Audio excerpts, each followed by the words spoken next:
பல நூற்றாண்டுகளாக பூமியின் சுழற்சி மெதுவாக ஆவதற்கு சந்திரனின் ஈர்ப்பு விசை முக்கிய காரணம். இந்த நிகழ்வு டைடல் பிரேக்கிங் ஓதத்தடை என்பதனால் ஏற்படுகிறது. சந்திரனின் ஈர்ப்பு என்பது பூமியின் நீர்ப்பரப்புகளை இழுத்து பூமி சந்திரனை நோக்கி சிறிது புடைப்பு ஏற்படுத்துகிறது. இந்த உராய்வு ஆற்றல் பரிமாற்றம் காரணமாக பூமியின் சுழற்சி உந்தம் குறைக்கப்படுகிறது.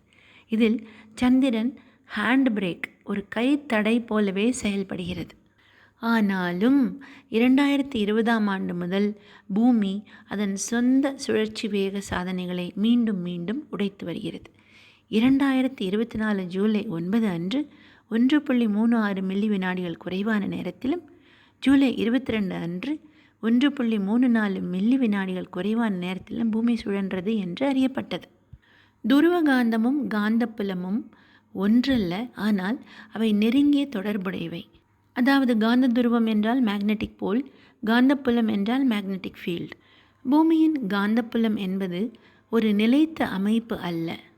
காந்த துருவத்தின் நகர்வு என்பது பூமி தோன்றிய நாளிலிருந்தே நடக்கிறது. தென் அட்லாண்டிக் பகுதியில் காந்தப்புலம் பலவீனமாக இருப்பதால் செயற்கைக்கோள்கள், விமான பயணம், வான்வழி ஆய்வுகள் பாதிக்கப்படுகின்றன.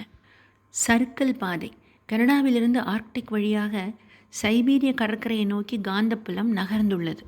பூமியின் வெளிப்புற மையத்தில் உள்ள காந்த மடல்களுக்கு இடையேயான இழுபறி காரணமாக இந்த இயக்கம் ஏற்படுகிறது. சைபீரிய மடலில் அதிகரித்த செயல்பாடு ரஷ்யாவின் நோக்கி நகர்வதை துரிதப்படுத்தியுள்ளது. எதிர்கால கணிப்பு என்ன தெரியுமா? தற்போதைய போக்கு தொடர்ந்தால் அடுத்த 10 ஆண்டுகளில் துருவம் சைபீரியாவை நோக்கி கணிசமாக நகரும் என்று எதிர்பார்க்கப்படுகிறது. மேலும் கணிக்கப்பட்டதில் 660 கிலோமீட்டர் நகர்வை குறிக்கின்றன. பூமியின் காந்த துருவ நகர்வு என்பது உருகிய இரும்பு நிக்கல் கடலில் நிகழும். இதை கட்டுரையாக அமைத்தவர் தமிழ்நாடு அறிவியல் இயக்கத்தின் மேனாள் மாநில தலைவர். சூரிய மண்டலம் ஒரு பெரும் சுழலும் வாயு மற்றும் தூசியின் மேகத்தில் இருந்து உருவானது. இந்த மேகம் சுழன்று கொண்டே இருந்தது. அப்போது உருவானதுதான் இந்த பூமி. பூமி உள்ளிட்ட கோள்கள் உருவாகும்போது இந்த பிரபஞ்ச அளவிலான சுழற்சியின் உந்தம் அனைத்து கோள்களுக்கும் பரிமாறப்பட்டது. பூமி இன்றும் தொடர்ந்து சுழன்று கொண்டே இருக்கிறது.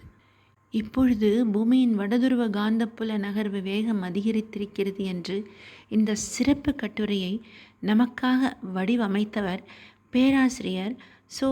மோகனா அவர்கள்.